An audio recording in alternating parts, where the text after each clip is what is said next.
It's the real Uncensored Browns fan here. Um, so we just did our 53-man roster cuts. Obviously, like I have no complaints. I feel like this was probably one of the hardest cuts that you could ever make as far as the GM for the Browns this year.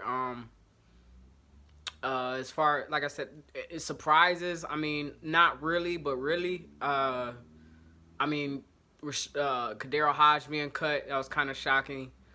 Um, but it wasn't though at the same time, because when you look at like who's remained on there, it's like, I mean, who would you have not had on that list other than Kadero Hodge? You know, who could you take out and put Kadero Hodge in for? So I mean, he probably will get claimed. I don't know. Probably as I'm shooting this video right now, I'm probably late. He probably, like I said, already signed somewhere else. But if he comes back, great. I think we got a chance to get a lot of these guys back. Another shocker was Marvin Wilson for me, because of just like the in the beginning when we signed him. After the draft, it was like, it was big money that they said that we signed him for, and it was kind of unprecedented predecessor to how we did it, or not really, but as far as like what he was, like the way that he got his contract and what kind of money it was for, it sounded as if like it was a big investment in regards to somebody of that type of to come in as a like undrafted free agent and to get a contract like that. So yeah, that was a shocker to me. Red wine, yes and no. I mean, I haven't seen him play in forever, so it was just like, and I mean, I know Ibuka boys all day, and Taki and Mac and all of them, but shoot, I think what Greedy in that too, ain't it? So you still got some of them left, but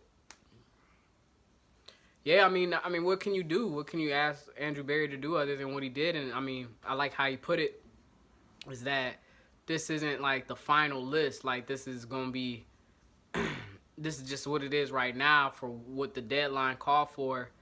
So we can't get too excited on this list. That the guys that's on this list, they need to continue to do what they need to do, be good, come to work every day, and then also.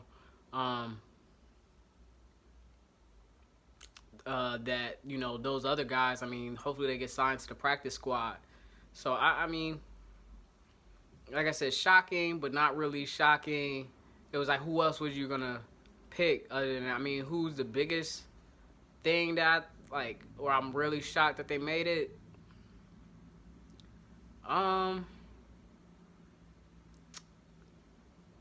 I was shocked that Carlson got cut, but I know he got hurt, and then I mean, that's pretty much it. I mean, everything else, like I said, I don't see, when I look at that and I looked at who was on our team and so forth, it was like, I really don't see anything wrong with this. And then, anybody that feels tied to other players, like I said, Rashard versus Hodge, it was like, Hollywood is homegrown. You know what I mean? You gotta carry that. So I respect AB for honoring that code, because I mean, Kadero could have made a big, you know what I'm saying, like push to be like, hey, take a second look at me and whatever like that. I'm not trying to say that Hollywood's at the bottom. I really don't feel like he's at the bottom per se.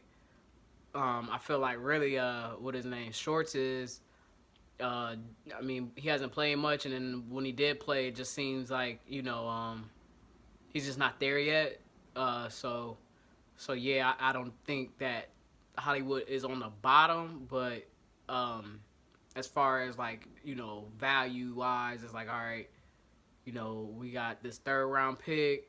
I think he's third round, Schwartz is, and then but then you got Hollywood. I think he was on a 1 year deal, maybe two. I think it's one, and you know what I mean. Just like I said, that value is like, all right, you're gonna have a guy that you could have and develop for years versus a dude that's just kind of on a 1 term deal. So, but I'm glad, like I said, everything played out the way it played out. Obviously, Hollywood, he got to keep his game going, because otherwise, like he said, this list ain't final, so we have to see. Other than that, That's all I really got to say. The real and sense of Browns fan. Peace.